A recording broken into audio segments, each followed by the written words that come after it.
Assalomu alaykum. Одножильный alyumin simga NCV kerakmi, kerak emasmi? Sho'chini tagiga qotirishga. Sentrovka uchun yaxshi qilyapti-yu, lekin bo'shab qolarmikin deyapman-da.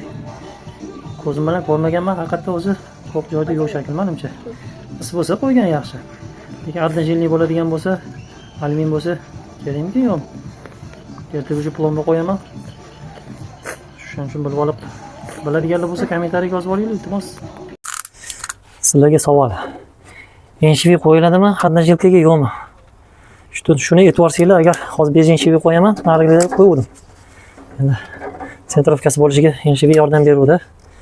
NCV qo'yish kerak desanglar, ertaga qo'yib yuboraman, chunki plombani ertaga qo'yiladi. Qo'yish kerak emas desanglar, qo'ymay turaman. Plomba qo'yaman. Shunga tamam, bu narsalarni davlat qilardi, biz bu yog'ini qilardik. Bez NCV qilingan joylarni ko'rdim. Lekin NCV kerakmi yo'qmi? Shuni e'tiborsizlar, NCV qo'yib yuborardim. Bugun 31-may, sim tortdim, fazani uladim. Invertor ishga tushdi, to'liq video. Ertaning montajini qilib bo'lsam chiqadi. Ko'ringlar, kuzatib boringlar kanalni. Уже ishlayapti, 10 kW bilan 20 kW ishlaydigan qilib qo'yildi.